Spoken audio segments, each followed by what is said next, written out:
2024 की सियासी बिसात बिछ चुकी है। शय और मात की बाजी कौन जीतेगा ये अगले साल पता चलेगा, लेकिन कांग्रेस और बीजेपी ने अपने चुनावी मोहरे सेट कर लिए हैं। बीजेपी अपने रिपोर्ट कार्ड को लेकर चाल चल रही है। राहुल गांधी देश से लेकर विदेश तक मोदी सरकार के खिलाफ माहौल तैयार करने में जुटे हैं।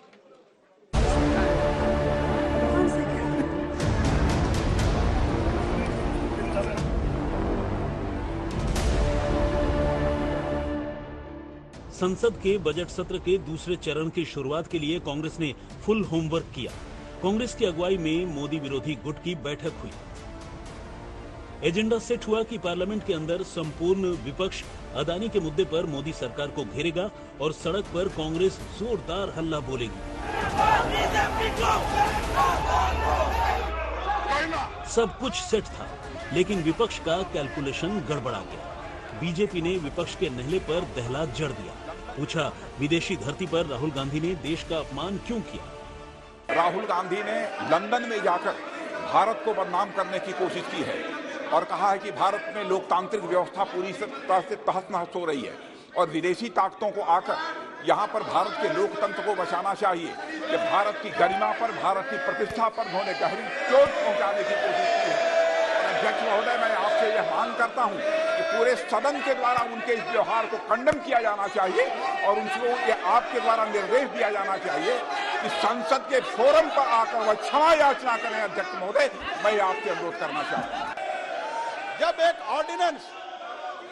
ऑर्डिनेंस जिसमें मनमोहन सिंह जी के अध्यक्षता में शरद पवार, प्रणब मुखर्जी जैसे नेता एक ऑर्डिनेंस प्रोमुगेट किया था, उसको सारे मीडिया के सामने फाड़ के फेंक दिया था और उसको नॉनसेंस कहा गया था। When was the democracy at that time, sir? केंद्रीय मंत्री पीयूष गोयल बोले, राहुल गांधी को संसद में माफी मांगनी होगी। रक्षा मंत्री राजनाथ सिंह बोले, राहुल ने विदेशी धरती पर देश का अपमान किया है। केंद्रीय मंत्री गिरिराज सिंह ने तो राहुल के खिलाफ देशद्रोह का केस दर्ज करने की मांग तक कर डाली।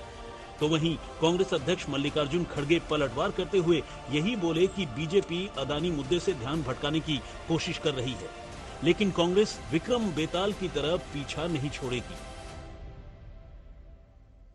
किस प्रकार से बहुत ही शर्मनाक तरीके से एक विपक्ष के वरिष्ठ नेता ने भारत के लोकतंत्र के ऊपर प्रहार किया।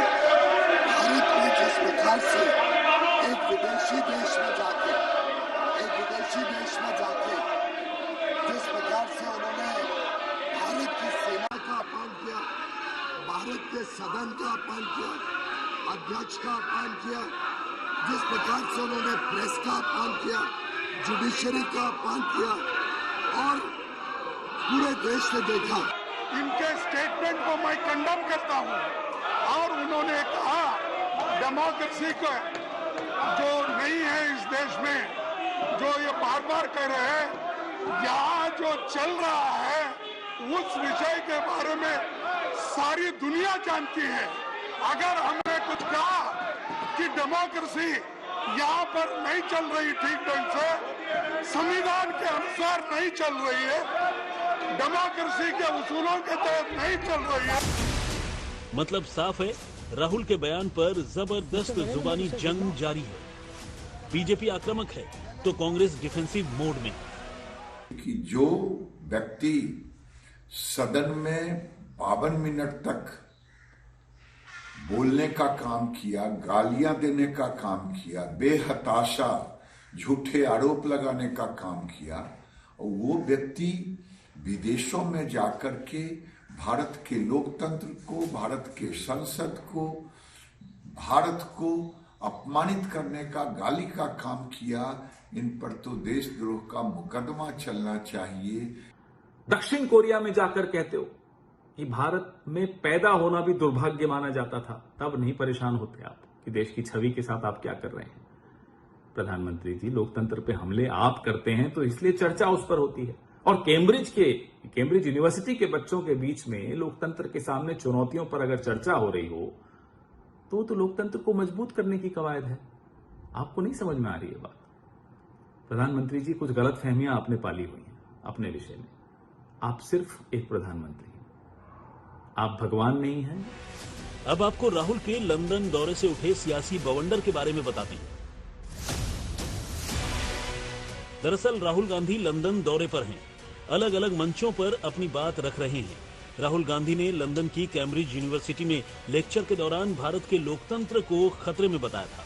लंदन में ही इंडियन जर्नलिस्ट एसोसिएशन के प्रोग्राम में राहुल ने कहा था कि भारतीय लोकतंत्र खतरे में है और डेमोक्रेसी की दुहाई देने वाले बड़े देश कुछ नहीं कर रहे। लंदन में ही प्रवासी भारतीय से संवाद के दौरान राहुल गांधी ने कहा, देश में बोलने की आजादी नहीं है। राहुल गांधी ने ब्रिटिश पार्लियामेंट यानी हाउस ऑफ पार्लियामेंट के परिसर में ब्रिटिश सांसदों से बातचीत के दौरान कहा, आरएसएस और बीजेपी संवैधानिक संस्थानों में घुसपैठ कर रहे हैं।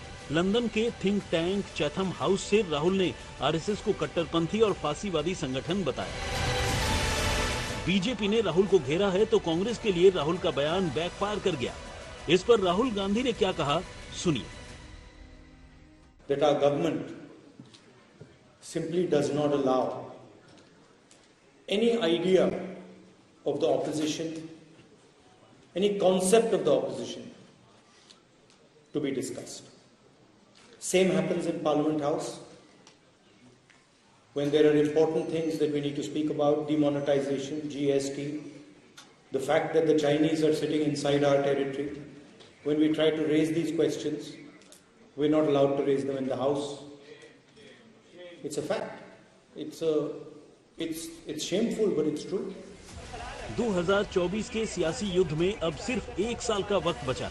कांग्रेस और बीजेपी की सेना ने अपना अपना मोर्चा संभाल लिया। तरकश से आरोपों के तीर दागे जा रहे हैं, लेकिन किसका तीर निशाने पर लगेगा और किसका तीर भटक जाएगा, ये कहना अभी मुश्किल है। आज तक ब्यूरो।